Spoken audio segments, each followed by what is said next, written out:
बिस्मिल्लाहिर्रहमानिर्रहीम अस्सलाम वालेकुम नाज़रीन, मैं हूँ आपका मेज़बान दानिश अंसारी और आप देख रहे हैं मेरा YouTube channel Danish Ansari official. नाज़रीन, आज हम जिस शख्स से बात करने वाले हैं वो इसी तारुफ में नहीं, पाकिस्तान के मशहूर व मरूफ एस्ट्रोलॉजर सैयद मुज़फ़्फ़र ज़ंजानी साहब। ज़ंजानी साहब से आज हमने बड़े दिलचस्प और बड़े मुनफ़रिद टॉपिक पर बात करनी है। ये मुनफ़रिद इस वजह से है क्योंकि ये शादी के हवाले से है। वो कौन से ऐसे खुशकिस्मत बरूज हैं जो अगर शादी कर लें तो इन्हें माली फ़ायदे होते हैं, कारोबार चमक उठता है, मुलाज़मत में प्रमोशन मिल जाती है। अपने पाक सल्लल्लाहु अलैहि वसल्लम की हदीस भी है कि शादी करने से रिज़्क़ में इज़ाफ़ा होता है या दूसरे का रिज़्क़ आपके साथ जुड़ जाता है। इसके बारे से भी सर बताएँगे और एस्ट्रोलॉजिकली वो कौन से ऐसे बुरूज हैं जिन्हें कुछ स्पेशल एज मिल जाता है शादी करने से। तो इस वीडियो का आगाज़ करते हैं। अस्सलाम वालेकुम सर। वालेकुम अस्सलाम। सर, हमारा ये जो टॉपिक है ये बड़ा इम्पोर्टेंट भी है, दिलचस्प भी है और नाज़ुक भी है। हाँ, नाज़ुक डेट के मतलब नाज़ुक इस लिहाज़ से कि वो ज़ोडिक साइन जो कि इस कैटेगरी में आते हैं जो हम बता दें, ये ना हो कि वो ऑलरेडी शादीशुदा हों और उनके दिल में कोई दूसरी शादी की ख्वाहिश जो है वो इस वजह से आ जाएगी, शायद उनका नसीब पड़ेगा। तो ये जो टॉपिक हम कर रहे हैं, ये कर रहे हैं पहली शादी के, कि मतलब पहली शादी अगर आप कर रहे हैं, तो वो कौन से ऐसे बुरूज हैं कि जिनका नसीब शादी करने से माली तौर पे ब्लेस्ड होगा, उनकी इज़्ज़त बढ़ेगी, उनको ज़िंदगी में कामयाबी मिलना शुरू होगी। उनको करियर कारोबार में आगे बढ़ने के मौके मिलना शुरू करेंगे। और इस एतबार से हमारे पास जो 12 ज़ोडिक साइंस है, वैसे तो नबी अकरम सल्लल्लाहु अलैहि वसल्लम की जब हदीस आ गई, तो उसके बाद कोई और हतमी दो राय तो है ही। और वैसे भी अगर देखा जाए तो हर वो शख्स जो कि आपके निकाह में हो या जिसकी ज़िम्मेदारी आपके ऊपर, जिसकी कफ़ालत आप कर रहे हो, चाहे वो आपके बहन-भाई हों, आपकी औलाद हो, कोई ऐसे यतीम बच्चे हों कि जिनकी तालीम का खर्चा आपने उठा लिया है, तो उन लोगों का भी रिस्क अल्लाह ताला आपके ज़रिए से दे रहा हो, क्योंकि ऑब्वियसली वो आपको मिलेगा, फिर आप आगे ट्रांसफ़र करेंगे। तो इसी वजह से कहा जाता है कि इंसान को हमेशा चैरिटी करते रहना चाहिए, सदक़ात देते रहने चाहिए, अपने दस्तरख़्वान को वसी रखना चाहिए, ताकि दूसरों का रिस्क और दूसरों का नसीब आपके साथ अटैच हो। इसी वजह से अल्लाह ताला ने कारोबार में खैर रखी है कि जब आप कोई बिज़नेस करते हैं, कारोबार करते हैं, तो आप सबब बन जाते हैं दूसरों के रिस्क कि दूसरों को जो आप सैलरी दे रहे हैं, दूसरों को आप जो मेडिकल अलाउंस दे रहे हैं या बाकी फैसिलिटीज़ कर रहे हैं, तो दूसरों का नसीब अल्लाह ताला ने आपके रिस्क के साथ अटैच कर, तो अल्लाह ने आपके ज़रिए से उनको देना। तो अल्लाह राज़िक है और अल्लाह ने ऑब्वियसली इनको रिस्क तो देना ही देना। वो आपके पास काम नहीं करेंगे, किसी और जगह काम करेंगे, लेकिन जहाँ पे वो काम कर रहे होंगे, उनका जितना रिस्क होगा वो अल्लाह ताला आपको देगा।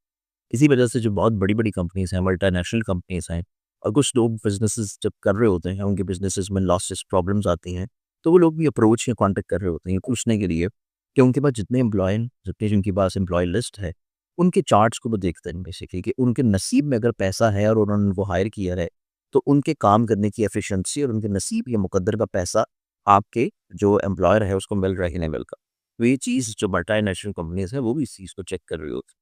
नो डाउट कि वो इतना ओपनली बयान नहीं करती हैं, बताती नहीं है या हमारे पास भी जब आते हैं, ऑब्वियसली एक क्लाइंट होता है, क्लाइंट की सीक्रेसी होती है, प्राइवेसी होती है, तो उस चीज़ को भी हम लोग भी किसी तौर पे लीक नहीं कर रहे होते। तो ये चीज़ जो वो बिज़नेस कर रहे होते हैं, काम कर रहे होते हैं, कारोबार कर रहे होते हैं, उनके लिए भी ये बहुत ज़्यादा इंपॉर्टेंट होता है। जी। तो आज के टॉपिक की तरफ दोबारा आते हैं और आज का टॉपिक है कि ऐसे ज़ादिक जो कि शादी करने के बाद यकीनी तौर के ऊपर अपने नसीब में कुशादगी देखते हैं, पैसे वाइज़, रिस्क वाइज़, इज़्ज़त के एतबार से, जॉब के लिहाज से, कारोबार के लिहाज से और बिज़नेस के एतबार से। इसमें जो पहला ज़ादिक आ जाता है वो आ जाएगा मुझे तेरिस उमन। उमर वाला को देखा जाए तो इनके ज़ायचे में अज़दवाजी ज़िंदगी का सितारा, पैसे का सितारा सेम है और इस एतबार से इनकी ज़िंदगी में शादी करना जो है माली तौर पे ऊपर ब्लेसिंग्स देकर। उसके बाद फिर अगला ऑडिशन आ जाता है टॉरस वर्सेस सॉल्ट। टॉरस वालों को देखा जाए तो टॉरस वालों की ज़िंदगी में भी बेसिकली इनके ज़ायचे के सातवें घर का जो मालिक है, वो बेसिकली इनके नसीब के घर में जाके शर्फ़ी पोज़ीशन इख्तियार करता है, जो कि इस चीज़ को रिलेट करता है कि इनकी ज़िंदगी में भी शादी करने से इनका नसीब कुशादा होता है। अल्लाह ताला इनको रिज़्क फ़राहम करता है और नसीब यावरी करेगा शादी करने के बाद में इनकी ज़िंदगी में हर तरह की मुश्किल, परेशानी, प्रॉब्लम दूर होगी और इनको मुकद्दर में स्टेबिलिटी मिलना शुरू होएगा। अब इसके बाद जो अगला ज़ादिक सना आता है वो फिर आ जाएगा Gemini Burj jaws.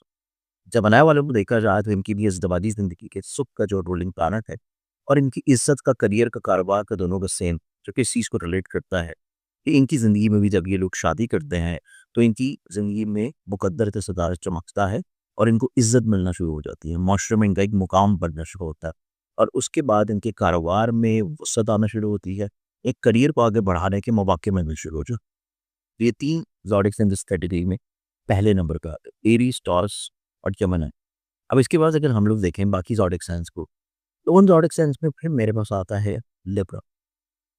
Libra the ruling planet 7th house का पैसे का मालिक सेम है, जो कि इस चीज़ को रिलेट करता है कि इनकी ज़िंदगी में भी जब इनकी शादी होती है तो माली तौर के ऊपर अल्लाह ताला इनके ऊपर ब्लेसिंग्स करता है कि फाइनेंशियली तौर के ऊपर बाकियों के मुकाबले में इनको ज़्यादा कामयाबी मिलना शुरू हो। तो ये 4 ज़ोडिक साइंस हैं जो कि एरीज़ है, टॉरस है, जेमिनी है और लिब्रा है। ये 4 ज़ोडिक साइंस ऐसे हैं कि जो ज़िंदगी में शादी कर रहे हों और दूसरे का नसीब इनके साथ अटैच होता है, चाहे वो खुद भी पर नहीं कर रहा हो। लेकिन जब दूसरे का नसीब इनके साथ अटैच होगा, तो शादीशुदा ज़िंदगी शुरू होने के साथ ही 1 से 2 महीने के अंदर-अंदर आपको फाइनेंशियल तौर पे अल्लाह ताला बेनिफिट्स और ब्लेस करना शुरू करते हैं। ठीक। और यही चीज़ इन्हीं ज़ोडिक साइंस के लिए भी इम्प्लीमेंट होती है कि अगर ये ज़ोडिक साइन किसी के साथ पार्टनरशिप करना चाह रहा है, तो पार्टनरशिप भी करना चाहेंगे तब भी अल्लाह ताला आपको रिस्क को एक खुशहाली अता करेगी कि घर में जाके शर्फ़ी पोज़ीशन इख्तियार करता है, जो कि इस चीज़ को रिलेट करता है कि इनकी ज़िंदगी में भी शादी करने से इनका नसीब कुशादा होता है। अल्लाह ताला इनको रिस्क फ़राहम करता है और नसीब यावरी करेगा शादी करने के बाद में इनकी ज़िंदगी में हर तरह की मुश्किल, परेशानी, प्रॉब्लम दूर होगी और इनको मुकद्दर में स्टेबिलिटी मिलना शुरू होएगा। अब इसके बाद जो अगला ज़ोडिक साइन आता है वो फिर आ जाएगा जेमिनी बुर्ज जोसफ। जेमिनी वालों को देखा जाए तो इनकी भी इज़्दिवाजी ज़िंदगी के सुख का जो रूलिंग प्लैनेट है और इनकी इज़्ज़त का, करियर का, कारोबार का दोनों का सेम, जो कि इस चीज़ को रिलेट करता है कि इनकी ज़िंदगी में भी जब ये लोग शादी करते हैं, तो इनकी ज़िंदगी में मुकद्दर से सदारत चमकता है और इनको इज़्ज़त मिलना शुरू हो जाती है। माशरे में इनका एक मुकाम बनना शुरू होता है और उसके बाद इनके कारोबार में वुसअत आना शुरू होती है। एक करियर को आगे बढ़ाने के मौके मिलने शुरू हो जाते हैं। ये 3 ज़ोडिक साइन इस कैटेगरी में पहले नंबर पे आते हैं, एरीज़, टॉरस और जेमिनी। अब इसके बाद अगर हम लोग देखें बाकी ज़ोडिक साइंस को, तो उन ज़ोडिक साइंस में फिर मेरे पास आता है Libra. Libra the ruling planet 7th house का पैसे का मालिक सेम है, जो कि इस चीज़ को रिलेट करता है कि इनकी ज़िंदगी में भी जब इनकी शादी होती है तो माली तौर के ऊपर अल्लाह ताला इनके ऊपर ब्लेसिंग्स करता है कि फाइनेंशियली तौर के ऊपर बाकियों के मुकाबले में इनको ज़्यादा कामयाबी मिलना शुरू हो। तो ये 4 ज़ोडिक साइंस हैं जो कि एरीज़ है, टॉरस है, जेमिनी है और लिब्रा है। ये 4 ज़ोडिक साइंस ऐसे हैं कि जो ज़िंदगी में शादी कर रहे हों और दूसरे का नसीब इनके साथ अटैच होता है, चाहे वो खुद भी पर नहीं कर रहा हो। लेकिन जब दूसरे का नसीब इनके साथ अटैच होगा, तो शादीशुदा ज़िंदगी शुरू होने के साथ ही 1 से 2 महीने के अंदर-अंदर आपको फाइनेंशियल तौर पे अल्लाह ताला बेनिफिट्स और ब्लेस करना शुरू करते हैं। ठीक। और यही चीज़ इन्हीं ज़ोडिक साइंस के लिए भी इम्प्लीमेंट होती है कि अगर ये ज़ोडिक साइन किसी के साथ पार्टनरशिप करना चाह रहा है, तो पार्टनरशिप भी करना चाहेंगे तब भी अल्लाह ताला आपको रिस्क को एक खुशहाली अता करेगी। इंशाल्लाह। बहुत शुक्रिया सर, आपने इतने इंटरेस्टिंग टॉपिक पर हमारे साथ आपने गुफ्तगू की। इंशाल्लाह नेक्स्ट प्रोग्राम में ऐसे ही दिलचस्प टॉपिक के साथ पेश होंगे। अगली वीडियो तक के लिए मुझे और सैयद मुसव्वर साहब को इजाज़त दीजिए। अल्लाह हाफ़िज़।